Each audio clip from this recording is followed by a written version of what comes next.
Witch! Witch!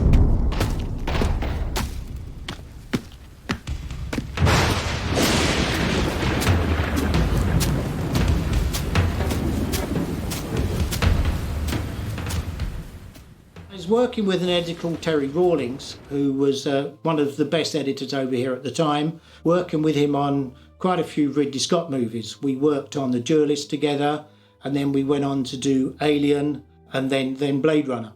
I then made a break to be an editor in my own right, so I stepped away from Terry and started cutting, and then I got the offer from an interview. I'd had an agent, and then I got the offer from the agent to go and meet Philip Ridley concerning Passion of Darkly Noon.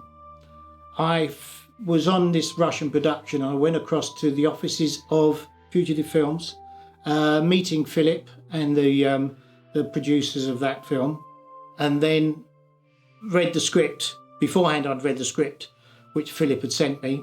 Really liked the script. Obviously, then Philip enjoyed the interview with me, and then employed me to edit his film. The intrigue with me was with like the floating shoe coming down the stream and stuff like that, and the fact most of it was going to be shot abroad anyway, but I just thought it was going to be an interesting subject for me to edit. He was shooting abroad over in Germany. I think the first location was Dusseldorf, south of Dusseldorf. And at that time, we were still editing on film.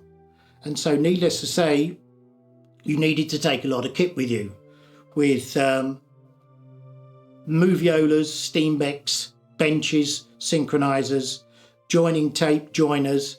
And also then, that's just one person. I had my first assistant, Hermione, who was the first assistant on that. So she then had a duplicate of my equipment. So you're moving around a lot of heavy equipment, whereas unlike now, you're talking about an Avid, which could be done from a laptop. And so equipment-wise, we had two locations over there. One was in Dusseldorf, and then we moved to Babelsberg Studios, which is south of Berlin in the east. It's the old Eastern Bloc Studios at Babelsberg. And so we had 3 location moves. Well, obviously one from England to Dusseldorf. We were there for the duration of the shoot, which was like 2 or 3 weeks there. And then we moved the equipment from Dusseldorf to Berlin. So you're moving around a lot of equipment, and you're also moving then around a lot of film. While I was there, we were editing. The film was being sent off to a local laboratories in Germany. And so, yes, we were getting rushes, I would say, every second day. So, yes, we were having the 35mm film was coming into the cutting room. Hermione was syncing it up. At those times, you had separate 35mm picture and 35mm sound, which then had to be sunk up. We then had to, that was passed over to me, and I was then cutting it. I was cutting it as the film was coming in. So, yes, I was maybe 2 days behind the floor rushes coming in. But I remember the first sequence which I did was the sequence with Grace Zabriskie, where she committed suicide. The rushes came in, and there weren't that much rushes. I think Philip was under pressure to get a lot of material through, and the first assistant was pulling him through. I cut the sequence with music, which I tended to work with, which was a leftover from working with Terry Rawlings, where you cut the sequence with a bit of music in mind. So I had a bit of music playing on a cassette machine behind me, and then I cut the sequence. And then once then I was happy with that sequence, I put it on on a flatbed of Steenbeck, and then played a bit of music to that, and it worked very well. I don't think in the end we actually changed maybe 1 or 2 frames of that sequence of her when she puts the bullet into the rifle and then commits suicide. I would say Philip, once he saw that with the music I'd laid up, he and I then had and started to have a good relationship with that film.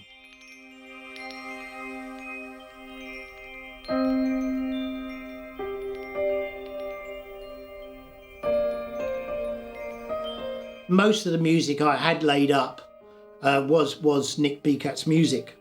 But the other piece of music I do remember was once I got the rushes of the shoe floating down the river, which was one of the reasons why I started the movie. I used a piece of music from Blade Runner, and I used the piece of music which was, I think it's called Memories. And it's a piece which just tinkles along in the background. And when I had that sequence put up on the Steenbeck, I immediately thought of that music.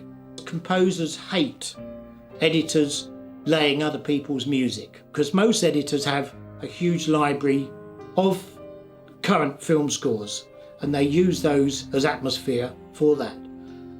But once you try to join a film, you then go find out who the composer's going to be and then try to get a lot of their library into it, which most of the time their background is they can and have used something which is similar to what you want to use. The other sequence, which was great fun to edit, was when Brendan goes and finds his parents after finding Grace has committed suicide. Good morning, son. Did you see what she did? A terrible sin. Don't think I have ever known a forest with more sin, have you, Pop? Don't think I have, Ma. Ma, I'm sorry I ran away the other day. I was very scared. Oh, don't mention it, son. Have you been eating properly? Yes, ma'am. And saying your prayers. His mother and father are sitting at the end of the caravan. It was seeing that sequence and seeing how good the makeup was on the two dead bodies, or his dead parents, and the reactions from them, which was just a plain looking at him as though nothing had happened, and poor old Brendan seeing his dead parents and realising what sort of a nightmare dream he was in. With the breakdown of Darkly Noon, the build-up to that sequence, the final sequence, was great fun to cut, because most of those rushes were shot over, certainly I would say, a period of a week and a half, 2 weeks, location-wise. So obviously one couldn't start cutting that sequence until it was complete. It started off with Brendan in the cave preparing the paint and the barbed wire,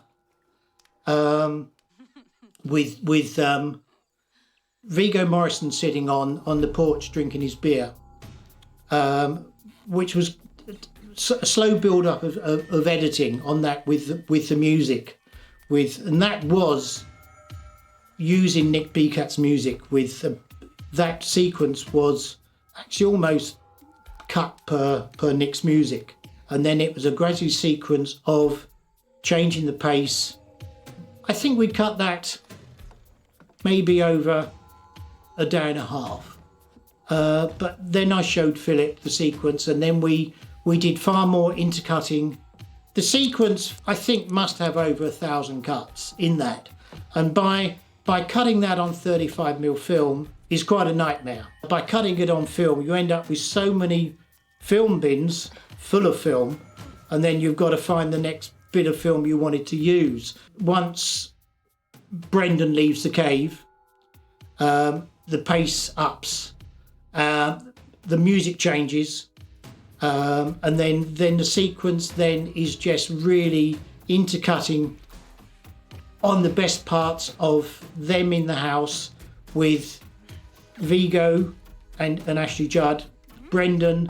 Once the pace starts up, I've got 3 locations, with Brendan obviously running through the forest, the house, and Lauren Dean, who's gone into the cave, and it's the three locations I've got now. And obviously the main thing is then to get all 3 together at the house and to change the pace of that, with Brendan through the wood, Lauren Dean finding the cave with the paint over everything, and the 2 of them in the house, and just really, I didn't edit it to music, but I had the music in the back of my mind of how to change the pace, and Nick's music did keep on changing gear, and so that's what I thought of when I was editing of how to get to the final result of Brendan into the house.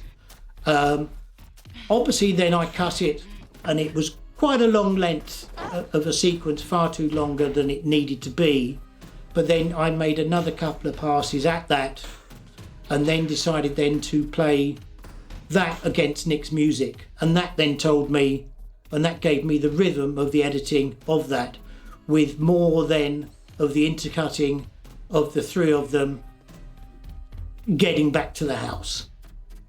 But then you've got the sequence then once Brendan enters the house, isn't it? Well, that was another sequence. I don't think I'd cut that to Nick's music at the time, but what I did, I'd cut that purely with the fight sequence, with everything bursting into flames, and that I think mainly was cut mute, and then Nick scored to that. And then he that was his pace of how he scored that. When I saw it first cut together, I was impressed, and it really worked for me. When Philip saw it, I think the similar it just worked with the images which he'd given me, and the fact that the flow of it, and the once she'd started moving up the stairs. And once he'd knocked Vigo out, he'd knocked Vigo out onto the porch, and Vigo couldn't get back in with his broken leg. Philip saw that, and we were just turned around and looked at each other, and it worked. And it felt like it worked. Yes, there were a few changes to do and a few other shots to pop in, but I think he was hopefully impressed with my work. The sequence up in the bedroom when Jude then runs in with the gun after finding the gun outside. Jude runs in, and heavens above now that won't be allowed to be done with. HR wouldn't allow us to have so many flames in the bedroom with so many very important actors. The sequence once Jude shoots him, they had two cameras on that, and the main camera, which was the straight-on camera, which was, I think, was John Borman's camera, and I'm sure Philip had the other camera. They were using short ends, which was, as I said, it was on film, and they were running out of stock at the time.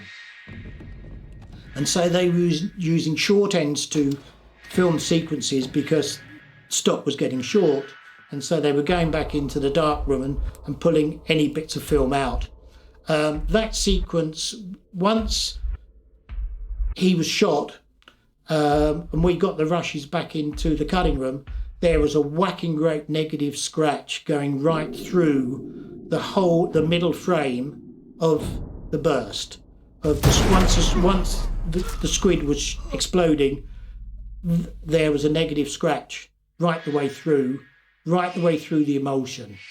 And the other camera wasn't good enough to use, so we then had to, in those days, it was a very expensive process of filling in the gaps on the negative, and it took a lot of money to get that, whereas nowadays it's quite a cheap form to do, but that was a negative neg scratch, as it were, right through the middle of the shot.